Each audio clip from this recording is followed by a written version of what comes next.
दोस्तों बहुत बहुत स्वागत करता हूं आप सभी का हमारे इस नए वीडियो में। बीएसपी यानी बहुजन समाज पार्टी के जो हौसले हैं इस समय बुलंद हैं। बहुजन समाज पार्टी के तमाम नेता इस समय बीएसपी सुप्रीमो को 5वीं बार मुख्यमंत्री बनाने का ऐलान कर रहे हैं। एक बड़ा बयान आया है बीएसपी प्रदेश अध्यक्ष विश्वनाथ पाल जी की तरफ से।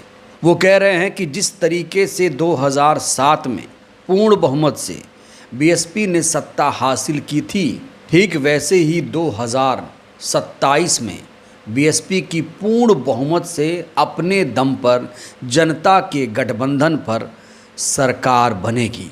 ये दावा विश्वनाथ पाल ने गोंडा में किया है। ना सिर्फ उन्होंने ये ऐलान किया बल्कि जो केशव मौर्य हैं उत्तर प्रदेश के डिप्टी सीएम, उन पर पलटवार भी किया, क्योंकि डिप्टी सीएम केशव मौर्य ने कहा था कि 2017 की तरह 2027 में उत्तर प्रदेश में बीजेपी की सरकार बनेगी। तो बीजेपी पर किस तरीके से आक्रामक नजर आ रहे हैं विश्वनाथ पाल, वो आपको दिखाएंगे। साथ ही साथ वो अखिलेश यादव पर भी फायर हो गए हैं। अखिलेश यादव के पीडीए पर ज़बरदस्त तरीके से हमला बोला है विश्वनाथ पाल ने। उन्होंने कहा है कि जो अखिलेश यादव पीडीए की बात करें, दरअसल वो परिवार दल अलायंस है। दोस्तों आपको बता दें कि जो विश्वनाथ पाल हैं वो इस समय बहुत ज़्यादा एक्टिव हैं, ग्राउंड पर बहुत ज़्यादा नज़र आते हैं। और अगर आप उत्तर प्रदेश के 3 पार्टियों के प्रदेश अध्यक्ष को देखें तो सबसे ज़्यादा एक्टिविटी विश्वनाथ पाल जी की नज़र आएगी। समाजवादी पार्टी के अध्यक्ष क्या कर रहे हैं आप लोग देख रहे हैं। कांग्रेस के अध्यक्ष अजय राय साहब क्या कर रहे हैं उत्तर प्रदेश में, वो भी आप सब देख रहे हैं। लेकिन विश्वनाथ पाल किस तरीके से अपना काफिला लेकर, बसपा की सेना लेकर ग्राउंड पर पहुंच रहे हैं और लोगों को न्याय दिलाने का काम कर रहे हैं। ऐसे में उत्तर प्रदेश में बीएसपी ने जो माहौल है वो अभी से बदलना शुरू कर दिया है।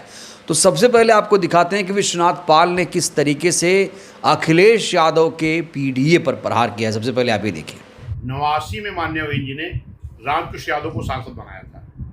नारा तो समाजवादी पीडीए के देती है, लेकिन आजमगढ़ में लड़ाने के लिए उनको कोई यादव नहीं मिलता है, अपने घर से सैफाइस भेजना पड़ता है। एक यादव सिंगल बता दीजिए, अखिलेश यादव जी से पूछिएगा, माननीय अखिलेश यादव जी से, कि पीडीए का नारा देने से विकास नहीं होगा। एक सिंगल यादव लोकसभा हम लड़ा क्या, यहाँ तक कि आजमगढ़ भी लड़ाना हुआ तो आप अपने घर से भेजना पड़ा। आजमगढ़ में यादव नहीं मिला। दूसरा एक भी राज्यसभा एक भी पाल सांसद है, एक भी प्रजापति सांसद है, एक भी चौहान सांसद है, एक भी यादव सांसद है। कौन सा पीडीए है? परिवार दल अलायंस कहते हैं उसको, जो पीडीए अखिलेश यादव जी ने बनाया है। अब उसको हम आप क्या समझते हो, हमारे अपने ऊपर है। बाकी उन्होंने बनवाया परिवार दल अलायंस, क्योंकि उनके परिवार में अलग अलग दल हो गए थे। चाचा शिवपाल यादव का अलग दल था, उसके अलायंस करने के लिए उन्होंने बनाया परिवार दल अलायंस। चाचा का अलायंस कर लिया। अभी सगे उनके छोटे भाई की औरत उत्तर प्रदेश महिला आयोग के उपाध्यक्ष है। अभी टीम भाजपा बसपा को बताते हैं सगे भाई की औरत, और उनका सगा बहनोई धर्मेंद्र यादव जी का अभी आपके करहल से भाजपा का कैंडिडेट बने थे।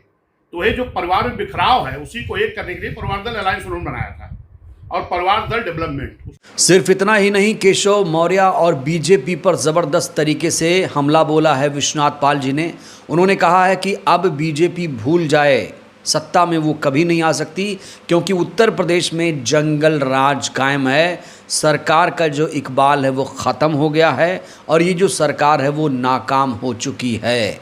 तो अब बीएसपी बिल्कुल कॉन्फिडेंट नज़र आ रही है, आत्मविश्वास से लबरेज नज़र आ रही है। बीएसपी के तमाम नेता अब ये कह रहे हैं कि अब 5वीं बार बीएसपी चीफ यानी जो बहन मायावती जी हैं वो 5वीं बार उत्तर प्रदेश की मुख्यमंत्री बनेंगी। डंके की चोट पर इस बात को लेकर खुला ऐलान कर दिया है विश्वनाथ पाल ने। देखिए ज़रा।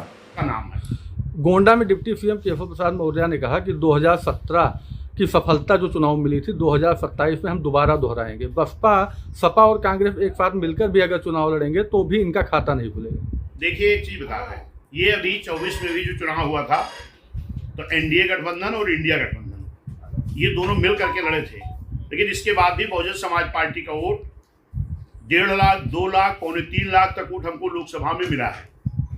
और अगर ये जो दल लिए थे 28 दल एक तरफ, 38 दल एक तरफ, इनको अगर अलग करके इनके आकलन कर लोगे तो बसपा के सामने कहीं खड़े नहीं होते हैं।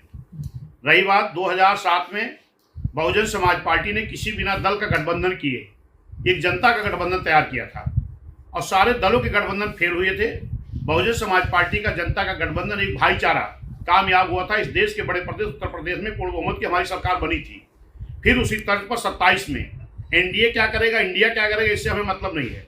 लेकिन Bahujan Samaj party booth wise हमारे लोग जा रहे हैं, पिछड़ा समाज का एक संगठन बना है और फिर से हम जनता का गठबंधन तैयार करेंगे। इसी जनता के गठबंधन तैयार करके 2007 के तर्ज पर 2027 में फिर से माननीय बहन जी को पूर्ण सरकार बना के मुख्यमंत्री बनाने का काम बहुजन समाज पार्टी करेगी। तो विश्वनाथ पाल ने यहाँ याद दिलाया है कि जैसे 2007 में बीएसपी ने सत्ता हासिल की थी, पूर्ण बहुमत की सरकार बनाई थी, तब भी किसी को यकीन नहीं था कि ये बीएसपी सत्ता में आएगी। और आज भी बहुत लोगों को ये यकीन नहीं हो रहा है कि बीएसपी सत्ता में आएगी, लेकिन लोगों को यकीन दिलाने का काम कर रहे हैं विश्वनाथ पाल।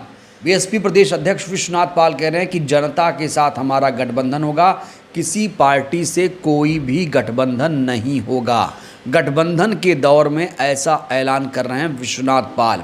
वहीं उत्तर प्रदेश में जिस तरीके से सरकार चल रही है, सरकार की कार्यशैली को लेकर और सरकार की नाकामी को उजागर कर रहे हैं विश्वनाथ पाल, कह रहे हैं कि उत्तर प्रदेश में जंगल राज है, खुलेआम यहाँ कानून व्यवस्था का मजाक उड़ाया जाता है और जो प्रशासन है, सरकार है, हाथ पर हाथ धरे बैठी है। देखिए यूपी की सरकार को किस तरीके से कटघरे में खड़ा कर रहे हैं विश्वनाथ पाल। रही बात उत्तर प्रदेश सरकार में, पूरी तरह जंगल राज कायम है। अभी आपके बहराइच में बलहा विधानसभा जो कतनिया घाट है, वहां पर तमाम गरीब समाज के लोगों की बेटियों को उठा करके ले जा करके उनके साथ गलत काम किया गया। वो बेहोशी हालत में हॉस्पिटल भर्ती हैं, इनकी FIR हुई है। अभी आप देख रहे हो कि फैजाबाद में भी कुशवाहा गांव में एक बेटी को जिंदा जलाया गया। अभी प्रयागराज में व्यक्ति को जिंदा जलाया गया। कौशाम्बी में एक 5 बेटी के साथ गलत करने वाले लोगों को 501 जैसी धारा भारतीय जनता पार्टी के बड़े नेता के दबाव में हटा करके उनको बाहर कर दिया गया और पीड़िता के बाप को, चाचा को, भाई को जेल भेज दिया गया। अभी बांदा में निषाद समाज की बेटी को, 3 साल की बेटी को हत्या कर दी गई। अभी मैं बलिया गया था, वहां पर एक महिला के साथ छेड़खानी हुई और उसकी जो ननद थी 12 साल की, उसने उस FIR में गवाह थी। आज लड़की उसके साथ भी हत्या करके उसको जिंदा मार लटका दिया गया। पूरे उत्तर प्रदेश जंगल राज कायम है। ये सरकार पूरी तरह नाकाम है। सरकार का इकबाल खत्म हो गया। दोस्तों इस समय उत्तर प्रदेश में कांवड़ यात्रा जारी है और कांवड़ यात्रा के चलते स्कूलों को बंद कर दिया गया है। वहीं कांवड़ यात्रा को लेकर मुख्यमंत्री का मुंह नहीं खुल रहा है कि कांवड़िए किस तरीके से उपद्रव मचा रहे हैं, किस तरीके से उत्पात मचा रहे हैं। वो मुहर्रम को लेकर तो बयान देते हैं, लेकिन कांवड़ यात्रा में जो गुंडागर्दी हो रही है, स्कूल बसों को तोड़ा जा रहा है, कहीं किसी को रास्ते पर पीटा जा रहा है, ये मुख्यमंत्री को, सरकार को दिखाई नहीं देता है। और मुख्यमंत्री ने एक बयान दिया है कि मुहर्रम का हर जुलूस उत्पात, आगजनी, तोड़फोड़ का कारण बनता है। दूसरी तरफ कांवड़ यात्रा चल रही है जो एकता का अद्भुत संगम है। तो यहाँ पर कांवड़ यात्रा की ज़बरदस्त तरीके से तारीफ़ कर रहे हैं। यही नहीं, कह रहे हैं कि ये जो कांवड़ यात्रा है इसमें जात पात सब वर्ग भेद सब मिट गया है। कह रहे हैं कि ऊंची जाति के लोग, नीची जाति के लोग सब एक समान हो गए हैं और कांवड़ यात्रा में कोई भेद नहीं है, जबकि भेद साफ तौर से दिख रहा है। मुख्यमंत्री ने अभी तक कांवड़ नहीं उठाई, प्रधानमंत्री ने कांवड़ नहीं उठाई, मंत्री सांसदों के बेटों ने कांवड़ नहीं उठाई। ये लोग अच्छे अच्छे स्कूल में पढ़ाई कर रहे हैं और जो बहुजन समाज के बच्चे हैं वो कांवड़ उठा रहे हैं। बड़ा सवाल ये है कि जिम्मेदार कौन है? कांवड़ उठा रहे हैं उसके जिम्मेदार कौन है? सरकार जिम्मेदार है या फिर परिवार वाले जिम्मेदार हैं? ये बड़ा सवाल है। ज़रूरी तो ये है कि जहां बच्चों को शिक्षा की तरफ, स्कूल की तरफ मोड़ना चाहिए, वहीं लोग बच्चों को अंधविश्वास, पाखंड में धकेलने का काम कर रहे हैं। तो उत्तर प्रदेश की कानून व्यवस्था को लेकर अक्सर सवाल खड़े होते रहे हैं। फिर से सवाल खड़े किया है विश्वनाथ पाल जी ने। उन्होंने कहा है कि यूपी में अब जंगल राज कायम हो चुका है, सरकार का जो इकबाल है पूरी तरीके से ख़त्म हो चुका है। और एक बड़ा दावा कि अब यूपी में फिर से बीएसपी की सरकार बनेगी, उत्तर प्रदेश में फिर से बहन मायावती की सरकार बनेगी और जब इनकी सरकार बनेगी तो गुंडे माफिया उत्तर प्रदेश छोड़कर भाग जाएंगे, जैसे 2007 में छोड़ के भाग गए थे। दोस्तों यकीनन मायावती जी का शासनकाल बेहतर माना जाता है।